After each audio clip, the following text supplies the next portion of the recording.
Hello again. This week we're going to carry on looking at what it means to have achieved serenity and what that looks like. But before we start, let's consider why we're here, to think about our own lives and the purpose we have in our lives, and how we might want to make some meaning, do something meaningful with our lives. And a part of that journey possibly looks taking on some sort of responsibility towards the universe, towards the world, and especially towards all beings, so life in general. And one way we can do that is to consider how we all share a commonality in terms of suffering, and none of us wish to suffer, and all of us wish to be free from suffering. So if we have a little bit of faith in the idea of enlightenment or Buddhahood, then we can see which itself is a freedom of suffering. We can see that we could follow that path and not just do that to eliminate our own suffering, but in order to eliminate the suffering of all. So with that in mind, let's consider this text, which is one written by a great master, that goes through and brings to a synopsis all of the teachings of the Buddha, and presents them in a way which makes them very easy for us to understand and digest, and learn from that in order to be able to bring it into our practice. And I'll do my best to share my understanding of these things. Okay, so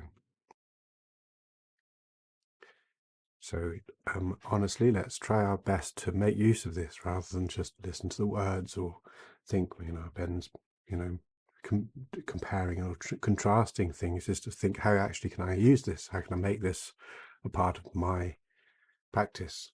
How can I learn from this? How can I improve my practice? And how can I develop myself and achieve true enlightenment and the ability to offer that to all beings? So far, one of the aspects of this has been what looking at the path of the development of serenity, particularly in terms of the 9 paths, which we covered last week, and how essentially our two, how we, having chosen an object of meditation for the purpose of developing serenity, we stay with that object while we're training in serenity. It doesn't mean that we should stop meditating on anything else at all, but while we're doing a serenity training, while we're trying to develop our concentration, our exercise work to improve our mental focus, then we should stay with the same object.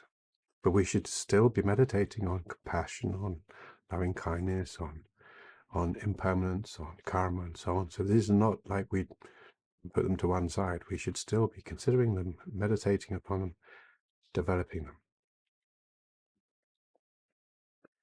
So the next part of this is Rinpoche is going to be talking about how the distinction between having achieved the 9th level of serenity, of concentration, where we no longer need effort, we just have stabilized equanimity, which allows us to effortlessly keep our mind focused on an object, and comparing that with the meaning of serenity itself. Now he's going to be talking a lot about the what's called the desire realm and the form realm, and this might be new terminology to you. And essentially, one of the things that we find in Buddhist, in Indian traditions, is a division of the entire universe into 3 separate realms: the desire realm, form realm, and the formless realm. And the desire realm is everything that we are aware of within the scope of normal, the normal world. And also, if you're familiar at all with the Deva realms, the different various divine realms there are, all the way through the heaven of the 33, which are all desire realms. So you have all the desire realm, Deva realms, and then above, or if you like, in terms of a level of refinement or subtlety, there are then the form realms. And then if one follows what's known as the mundane path, or the path which is shared, concentration is not just Buddhist, it's shared by many other traditions. So if one is just focusing on developing concentration, then once one has achieved a very subtle form of concentration, this is called entering into the form realm, and one would be reborn into the form realm at one's death. And if one continues further, then one ends up being reborn in the formless realm. So this is known as the mundane path, and the final stage of concentration is what's called the peak of samsara, which is the very, very peak of the universe.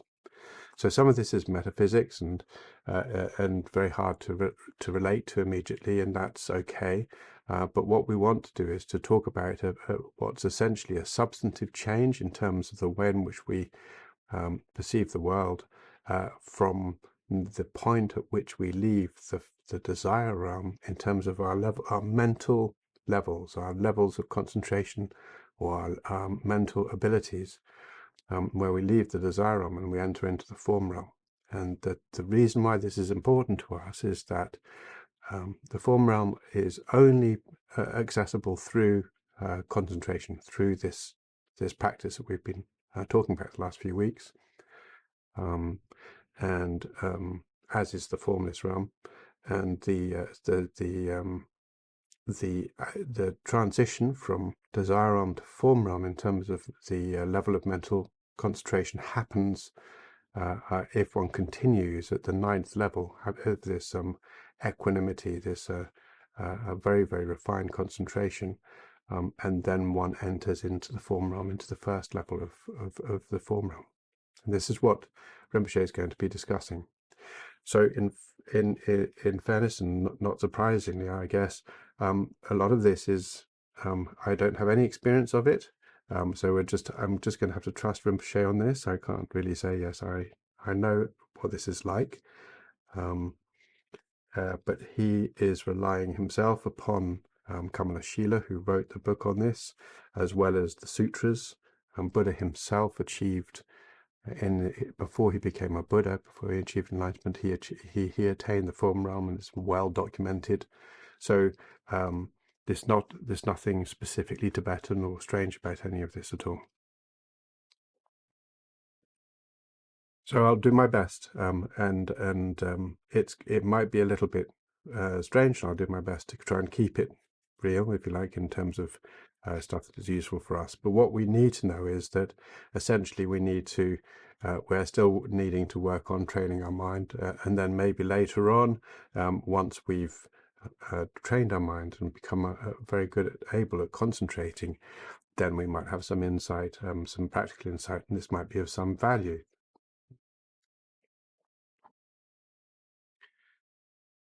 So he says, where is the dividing line between accomplishing and not accomplishing meditative serenity? So this is the serenity itself. And he says what we'll do is we'll look at the meaning of that, and then what we'll do is we'll look at what the marks are with the marks or the signs that are associated with serenity.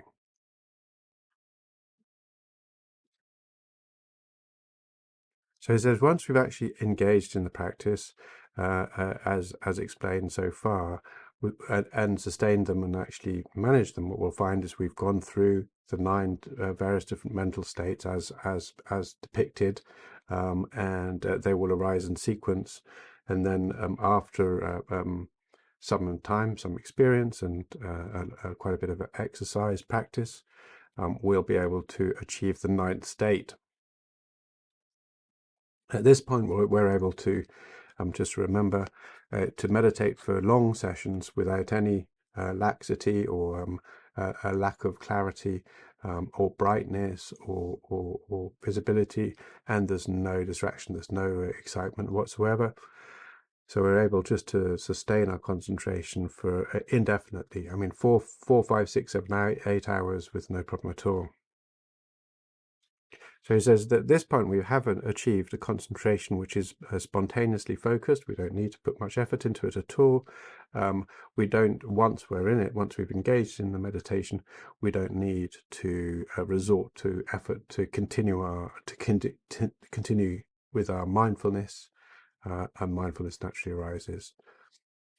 So the question is, have we actually achieved serenity at this point?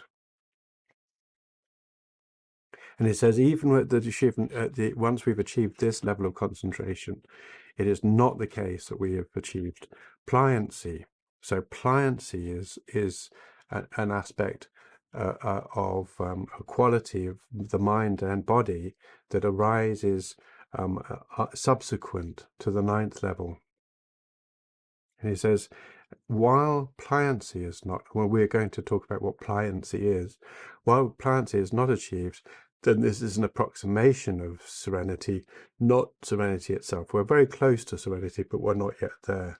And so this is known as an attention that approximates, that is approximate to serenity.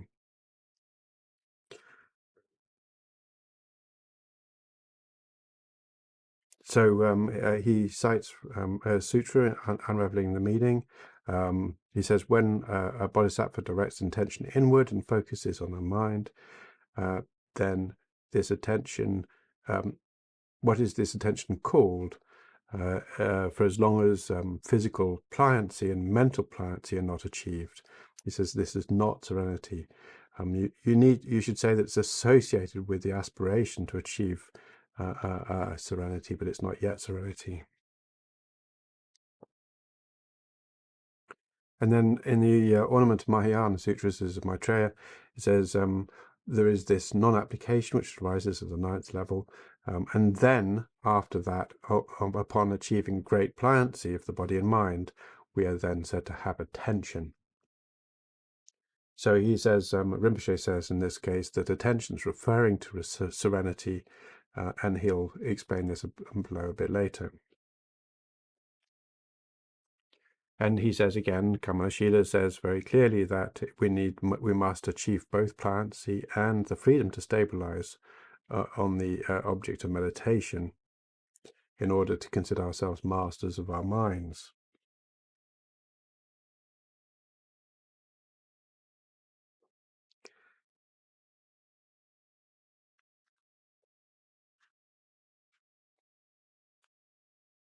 So then Rinpoche is also citing another part of Kamalashila's text, and then again another text by Maitreya on the separation of the middle from the extremes, and then Ratnakara Shanti again on the instructions for the perfection of wisdom, all of which talk about the distinction between having achieved this ninth stage, following by physical and mental pliancy.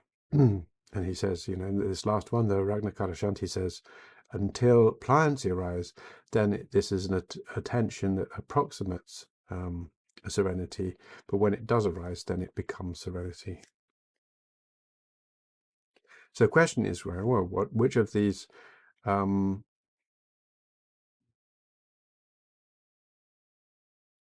So if this is the case, then which of the realms, we were talking about all the 9 levels of the realms, but basically the desire, the form, and the formless realm is this concentration that where pliancy hasn't arisen.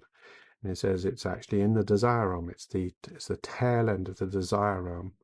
Tail end meaning they're very, very close to the proximate to the form realm. And he says this is because it's one of the 9 levels of the 3 realms. And he says, therefore, it's not at or above access to the first meditative stabilization. So that the first meditative stabilization, also known as attention, is the first level of the form realm. So this is what we're looking at, is the distinction between the transition between the desire realm and the form realm. He says in order to achieve that stabilization, there's no doubt we need to already have got to this level of meditation. There's no other access available to us.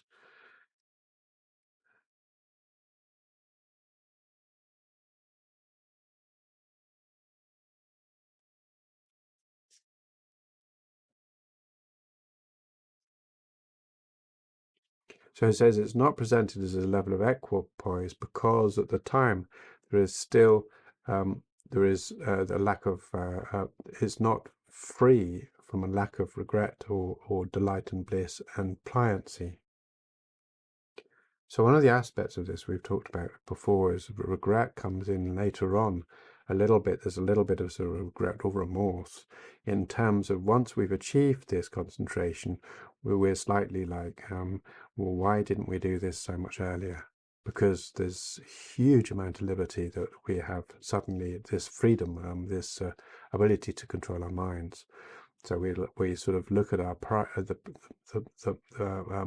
former life, the part of my life that we haven't been training, and we're like, well, we could have done this earlier on.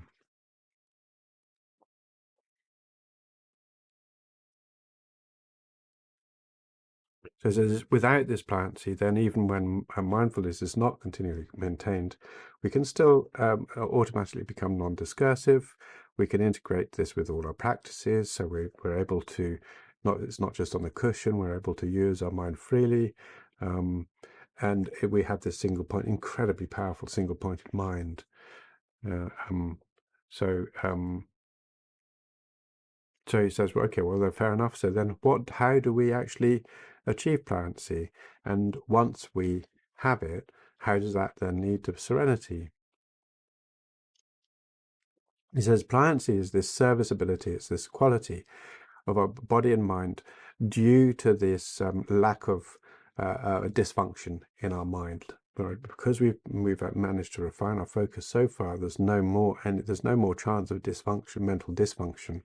And with the lack of mental dysfunction, there's a corresponding lack of physical dysfunction that it achieves. And he says the point about this dysfunction, if we want to be specific, is that up until this point, we are not fully able to control ourselves. We don't have the full ability to sustain or maintain our virtue or our actions. We are deviating because we're distracted, or we are governed by our minds, by the vagaries of our mind, rather than with any control. So he's like saying, what he's making it clear is to say is that until we have actually achieved this concentration, while we are still training in serenity, whichever level we are going to be prone to error. We're going to be making mistakes. We're going to be making mistakes in terms of coarse emotions and then more subtle emotions, and our actions are going to be staying. Now, in terms of whether or not we're going to be creating actions that will liberate us, this is not what we're talking about. This is just talking about causes of joy, of normal happiness, mundane happiness. So the word mundane and supramundane are going to be used more and more and more now. And the meaning here is mundane in this sense means within samsara, or within the cyclic existence, within normal, unenlightened mind. And supramundane means either on the path to the enlightenment or in a state of enlightenment. So supra means beyond mundane. And although we're talking about the ability to achieve Godhead in this sense through meditating on serenity, which opens up the path to be a divine being, one is still a mundane God rather than a supramundane Buddha.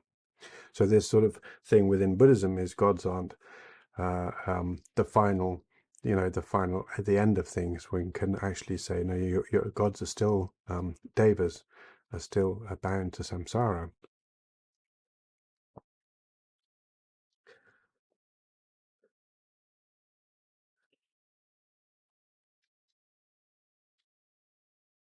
So there's this physical dysfunction as well as our mental dysfunction interferes with our delight in eliminating afflictions, right? Those things, those obstacles, those aspects which cause suffering. So when we try to eliminate our afflictions, then our body sort of responds like feeling heavy or uncomfortable or whatever. And so it's like once we've achieved serviceability, once we have this pliancy, then there's where the body remains buoyant and light. And one of the aspects of this is that we can, for instance, it's likely that we've all experienced some time where we're sitting in meditation and then our knees give way, or our ankles give way, or we feel our shoulders or our lower back, or if it suddenly it becomes really quite painful or difficult, or there's an itch, or all these other things. And once we've achieved pliancy, all of that goes completely. So we find our body naturally feels very, very comfortable. The mind feels very, very comfortable. There's no stress at all. And meditation itself is very, very easy indeed. So this quality of being able to find this gentle equipoise in both in the body and mind is completely free of any aches. There's no having to work with it or anything. It's like our muscles are able to deal with this spontaneously and correctly. Our digestion, our breathing, everything falls into a pattern of regularity. Then we don't suffer. We don't feel this physical aches or pains at all. So we have this sort of sense of lightweightness, or sort of flexibility or freedom. Even if we're old or whatever, when meditating, then while we're in session, while we're sitting, then there's this very, very strong sense of comfort. And because of this, we're saying because we're free of this, then we're able to focus indefinitely without any resistance. So we then can focus for days. We can actually meditate for days. We still need to eat and things, right? But we can. We're able to. Our body will actually do its best to allow ourselves to meditate as long as we like to. And this is what's called serviceable mind. So this is now a mind which is fully serviceable, where we are in control of our minds. So in the explanation of the 30 stanzas, there's a text by someone called Stilamati.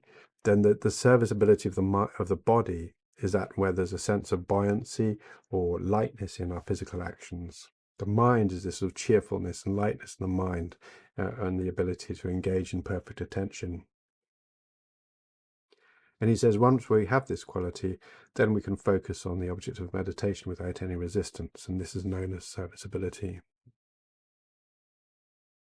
He says, until then, really, I mean, we do our best to sort of say, oh, I love meditating and so on. But until then, he says, really, actually, even just removing the afflictions, just trying to keep good, do the right things, it's a little bit, there's actually a bit of work. And often there are times, Rinpoche is saying this, where we really want to do something else, where, we want to be lazy, or we want to, do something we know we shouldn't. And or we want to allow our emotions or mind to run wild. And so this sort of sense of feeling this sense of wanting to let go and be wild, in this sense, he says, or like somebody who wants, who doesn't really want to do the work, like, I don't really want to do the washing up, right? This sort of mind, he says, this aspect is present in a subtle level or a strong level until we've achieved this pliancy. And then once pliancy is achieved, it's just gone. It's not relevant anymore to our lives. And because we're able to think, actually, this isn't what I want to do. This isn't how I feel about something. So it has this very, very subtle control over our minds that way through.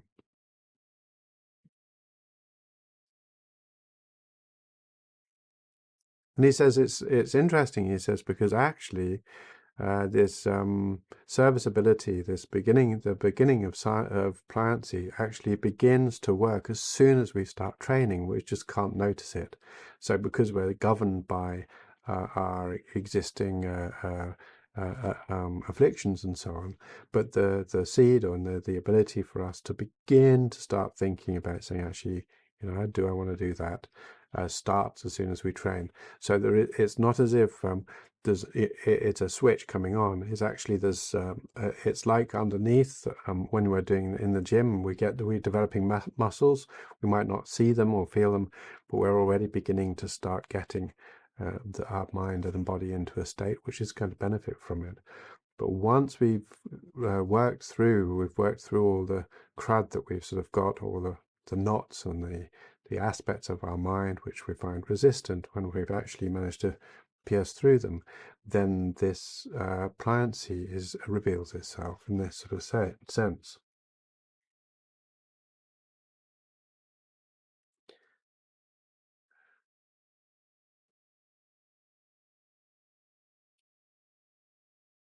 So he says there's also slightly there's a because it's very subtle, we can't initially see it, but it says it actually does have this effect which allows for us to continue to engage in meditation, and it acts in a sort of chain reaction where it helps our meditation helps it, like that. So then there's a point where once we've achieved this, the 9th level, and we're still training, there comes a point where we begin to feel a sort of heaviness or pressure on our head, or sort of a slight numbness in the brain. It's not unpleasant, but it's sort of like somebody pressing our head like this. And then at that point, there's a sort of it doesn't last for very long, but then after that, then there's sort of this sort of sense of freedom. It vanishes, and what's left in a sense is a complete freedom, freedom of mental dysfunction, and this huge delight and bliss arises.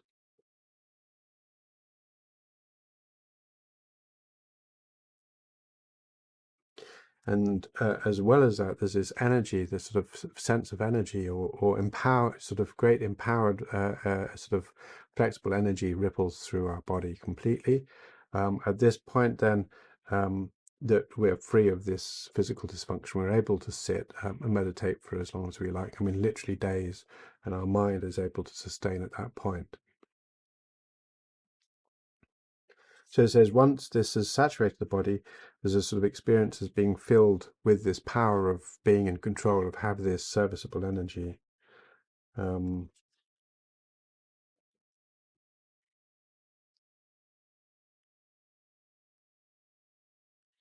And this is a physical experience, not the physical thing is a physical experience, is a physical joy, not just a mental joy. The mental joy is there from the mind. The physical is actually a physical bliss. And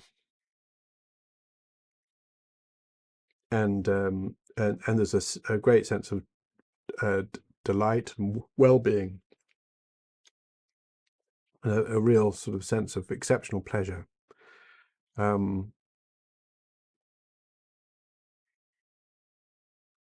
And then, in fact, this is very hard to concentrate at this point. So, because it's like, you know, one sort of blisses out a bit, and then gradually this calms down, sort of over a few hours, I think, or maybe a little bit less than that, a few hours, and then that calms down, and then what's left is sort of like the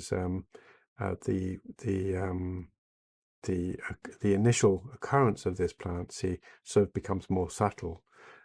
It's not become exhausted, it remains, but it just becomes more accommodated. We become more accommodated to it. And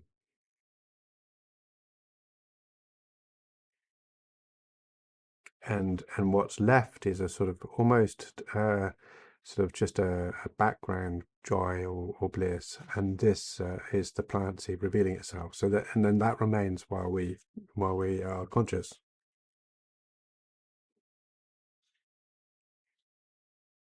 And at that point, we have this great delight, a very, very strong delight. Our mind is completely at rest.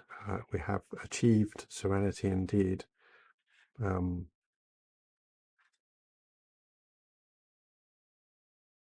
we can then focus our mind freely. At this point, this is what's known as having attention. And it's also at this point that one can call oneself a yogi. So at this point, one is essentially, this is the meaning of yogi, is the union of one's self with God, or if you like. And within a Buddhist context, it means coming from the desire realm into the form realm. So at that point, primarily, we can say up until then, we're really just aspiring to be, to be yogis. But at this point, we can actually say, yeah, we're achieved, we're yogis proper.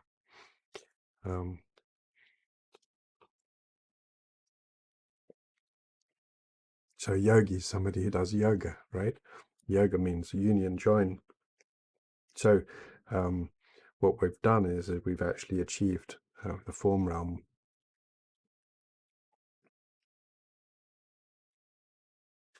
It says, thereafter the novice yogi is endowed with intention and is included in the ranks of those who are known as attentive, and is now a yogi proper. Because we've now achieved the first level of attention in terms of equipoise, and therefore we could call ourselves attentive.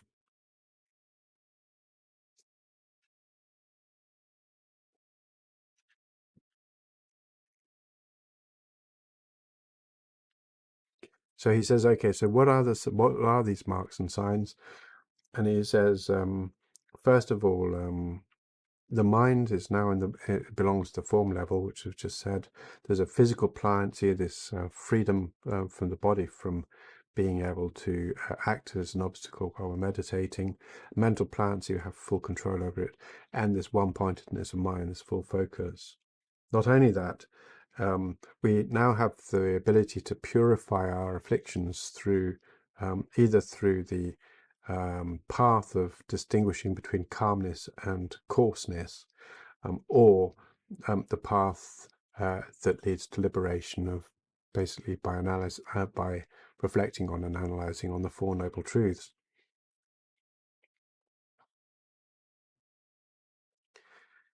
One of the assets, so we are actually able to use this mind to overturn afflictions, I mean, directly. So this is very, very powerful indeed. So it says then also, once we actually establish, we sort of go into meditate, and as soon as we start to meditate, we're instantly, we're there, we achieve an instant serenity. This is a sign that we have this equipoise. It's just natural to us. And then also when we rise from equipoise, so when we get up from our seat, then there's still some physical and mental pliancy remains. So it's not as if it's just while we're in session, but yeah. So there's a sort of mark of pliancy.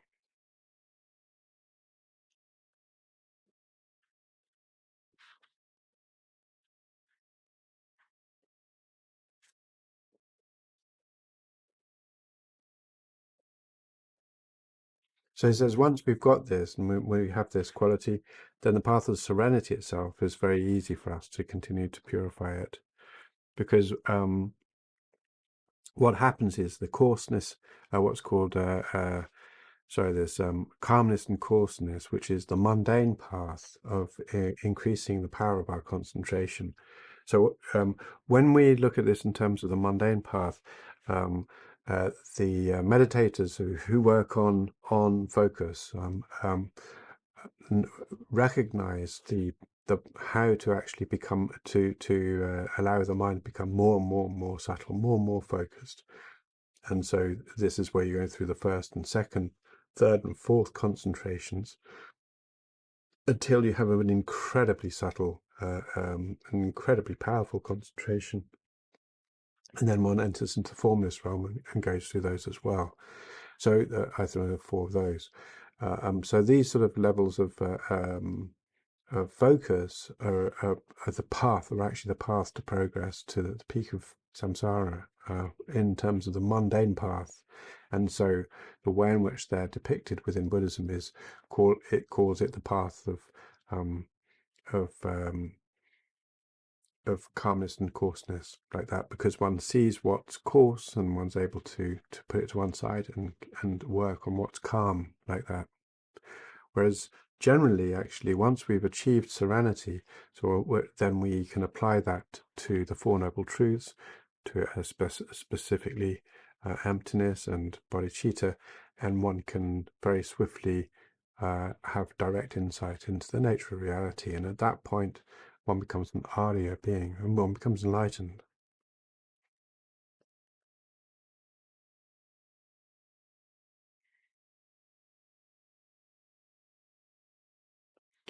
So says the thing is that the reason why calmness and coarseness it becomes quite easy for us is because the equipoise and the single-pointedness and the pliancy are all related very strongly to each other. So it's not at all hard for us to concentrate on concentrating in that sense, and it becomes more and more powerful.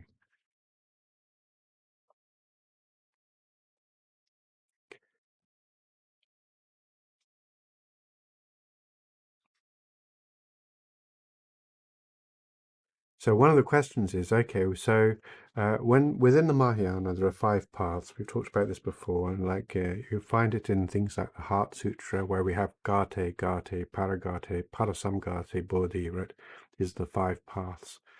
So the path of accumulation is where we're developing the understanding of emptiness, and we're developing our understanding of the bodhicitta, the mind of enlightenment, in terms of our aspiration to work for the benefit of all beings. Emptiness is our bodhicitta in terms of understanding reality, and then also our renunciation of needing to be free from samsara, recognizing the suffering of samsara. On the basis of that, we then begin to train in serenity and the 6 perfections. And when we begin to come close to the achieving serenity, and also while meditating on emptiness, we become closer, and this is the path of preparation. When we tie those together, when we actually are able to use, when we've developed serenity and we're able to correctly reflect on emptiness, then we have direct perception of emptiness. And at that point, we've achieved, we become Aryas, we become enlightened, and we achieved the path of insight. And we're now then can call ourselves bodhisattvas proper. And then after that, that's Parasamgati. And then after that is, Paragati, Parasamgati, the path of meditation, is the various different paths that lead us as bodhisattvas through the 10 different stages of enlightenment until we achieve Buddhahood after the 10th stage. So within that, so these are the 5 paths. So accumulation, preparation, insight, meditation, and enlightenment. And somebody says, once we've achieved the first stabilization, where are we on the 5 paths? And he says, and Rinpoche says quite correctly, he says, lots of people think that once you have this level of concentration, then you're on the Mahayana path. And normally they say this is characteristics of the completion stage of the highest Yoga Tantra. They also say that that because this experience of great bliss in the body, and this feeling of ecstasy that arises from pliancy, and as well as this non-discursive mind, it's not like thinking or cogitating or getting distracted by anything, then therefore this is a sign that one has some sort of enlightenment. He says, but this isn't the case. In fact, if one follows Maitreya, Asanga, the Madhyamaka, or Buddha, the sutras, or any other valid reference, the traditional texts, he says it's quite clearly that they say that even being on the path of serenity doesn't even mean that you're a Buddhist. So it's not possible to be on the Mahayana path, which is obviously where one is working to achieve Buddhahood, unless you're on a Buddhist path. So he says you can do all of this just for mundane reasons, for worldly reasons, without having to do anything to do with treading the path at all. So therefore, one can't say it's on any of the paths of Mahayana.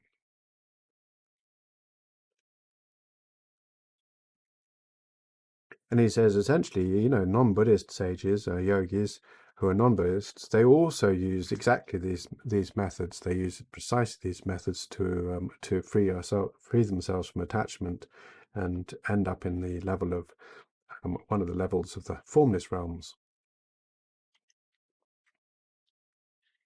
So it says, therefore, this concentration, much that we might find it hard to achieve, is actually common to both Buddhists and non-Buddhists.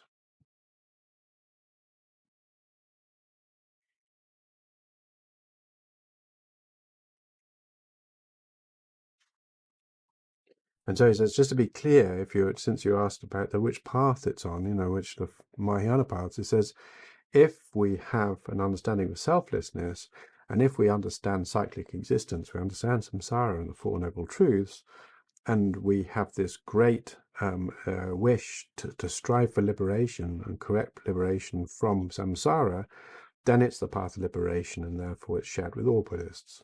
But it's only if we are actually interested in the spirit of enlightenment that works for the benefit of all beings, that we actually recognize our responsibility to all beings, does it even become a Mahayana practice.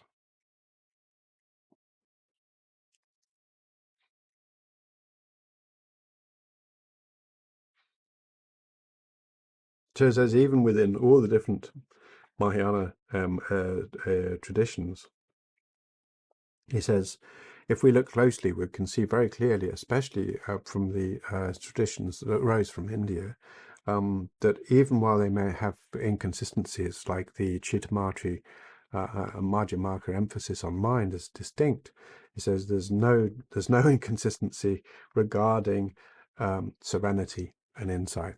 There's not, none of them conflate, none of them say that insight is found within serenity, or that serenity is found within insight. We need to develop both.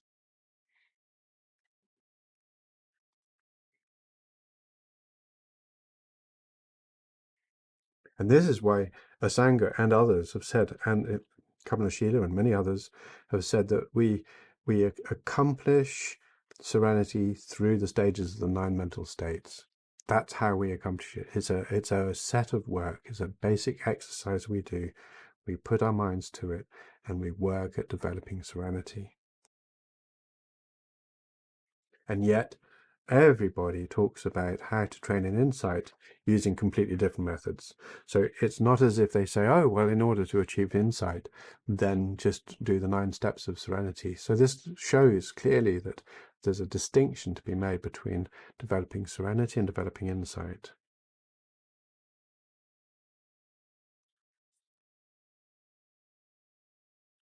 And he says, all of the Madhyamaka texts, all of the Sanga's texts, who's a Chittamatra, all of Ratnakara Shanti, all of them discuss the path of serenity and how to develop serenity, and discuss the path of insight and how to gain insight.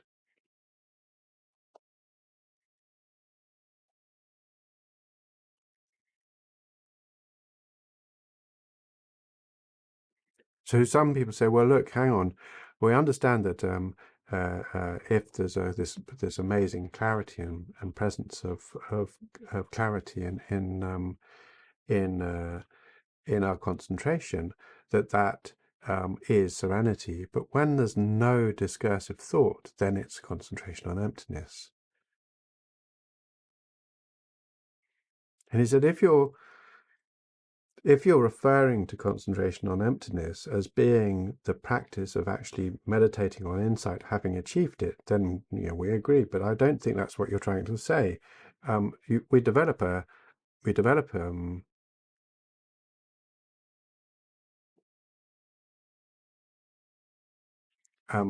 if we develop a serenity and we just cease our discursiveness and we stop thinking about too much, then we're not meditating on emptiness at all. We're just managing to begin to control our mind.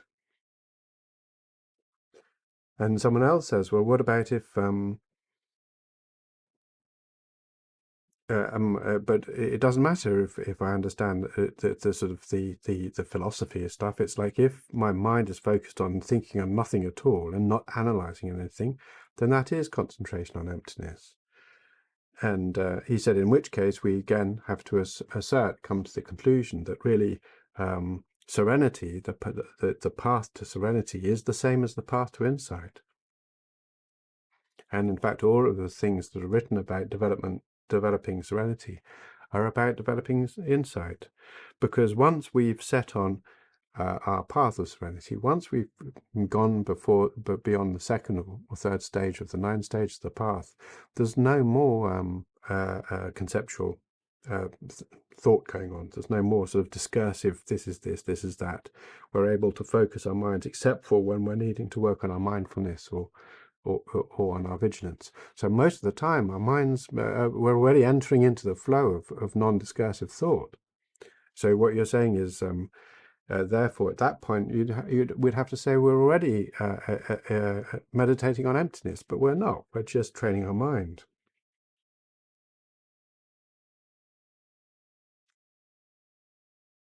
He says, look, Sravaka levels. I mean, Rinpoche is getting quite heated about this because quite clear there are lots of Tibetans in the time who thought that non-discursive thought was the same as developing an understanding of emptiness. He says,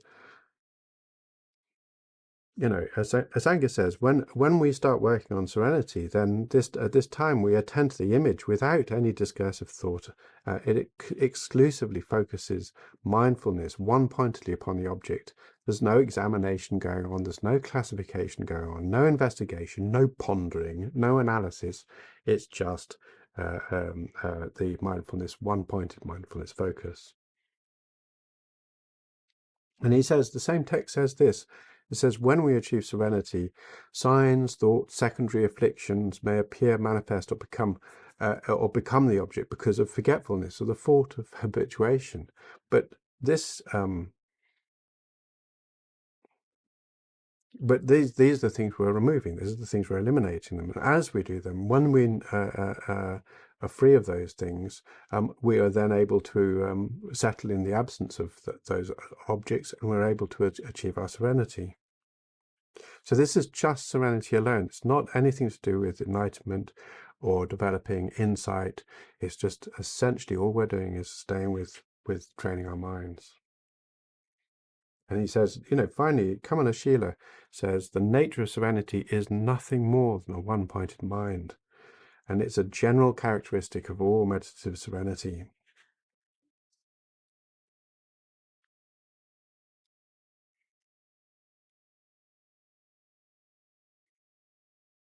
So he says, Ratna Karashankar, he says, focus on the mind, which is perceiving various things, reject mental conversation and cultivate serenity. So this mental conversation is discursive thought. This is this, and what about that? How about that? Whatever, right? All of that aspect goes. The chatter, the chit-chat. But that goes just as a part of our early training. Okay.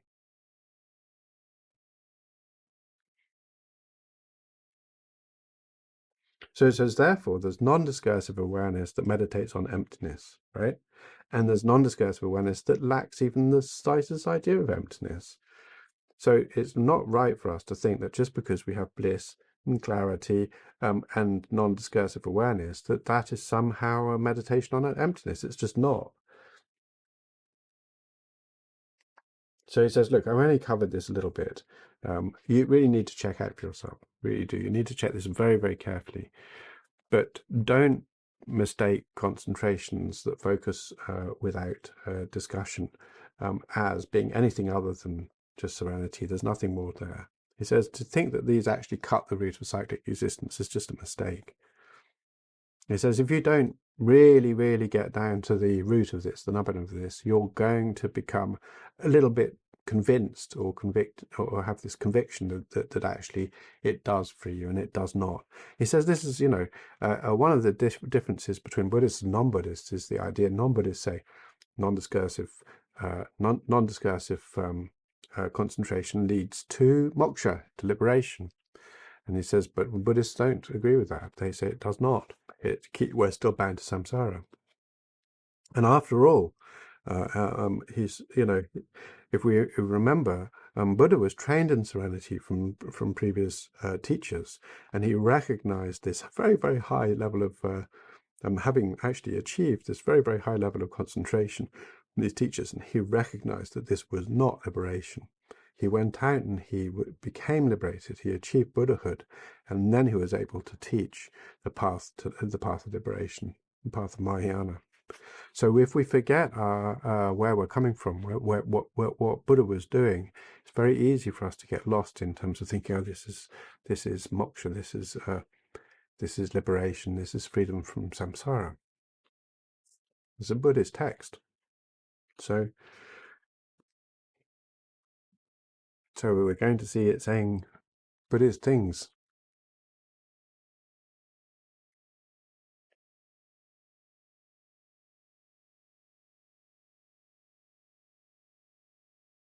He says not only that, he says, and this is the final point really, he says all scholars and adepts, yogis themselves, say that when you newly practice serenity, you quickly focus your attention away from discursivity. You're working, discursivity is distraction. You're just working on sustaining the object of meditation. You're not trying to work away from, we've talked about this. The path to serenity is sustaining mindfulness and vigilance. So it's a proactive, not negative. If you try to cut your thoughts, you're losing your focus on the object, right? So it's important not to try to work on anything other than keeping your mind on the object, so you're keeping your mind on the object, not working on trying to stop other things from arising. Yeah. And this is how we achieve it. He says, so when we newly do this, he says, but also when we're learning emptiness, when we're actually learning insight, we spend a lot of time thinking about it. We really do need to think about it. It's not going to arise just from our meditation. We have to understand what it is. We have to understand precisely what it is. And this involves a large amount of discursive thought to begin to actually understand precisely what insight is. He says, if we hold that all thoughts consist of, just thoughts consist of grasping to true existence, and we think we need to discard it altogether, then we're actually moving completely away from the meaning of emptiness, or the meaning of selflessness. Rinpoche is saying this right here. So he says, don't imagine that the notion that absence of thought is somehow a meditation on emptiness. It just isn't. Instead, what you want to do is to understand precisely what the meaning of emptiness is, the meaning of insight is, as well as understand the path to serenity. Keep these separate and you'll be safe. You'll be all right. And he says, don't just trust me. He says, go through, read Kamala Shila's three stages of meditation, and you'll understand. He says it's written very, very clearly here. Okay, so that's the end of attaining serenity, so that how to get to the final path of serenity. And then Rinpoche has got another chapter which we'll do next session, or I think maybe 2 sessions now, which are going to cover serenity on the path. And he will do both the mundane and the supramundane path, and how serenity is vital to the path that we choose to tread. So we should all be meditating and developing our serenity at the least. Okay, so I think that's enough for today. Right, so yeah, next week is serenity again. And then I think after that, we enter into the insight chapter. Oh no, it'll be two sessions, I think, more on serenity. Okay, so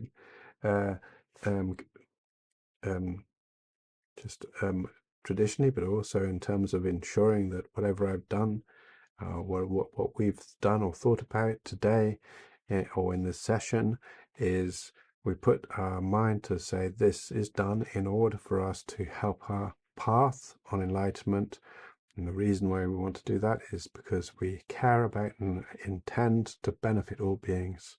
We shoulder that responsibility. We've taken on that responsibility through the Bodhisattva vow or through our aspiration, and therefore any benefit whatsoever from taking part in this session, may it go to make all beings happy. Okay, and then let's now just take a couple of minutes to focus our minds and use the opportunity to meditate.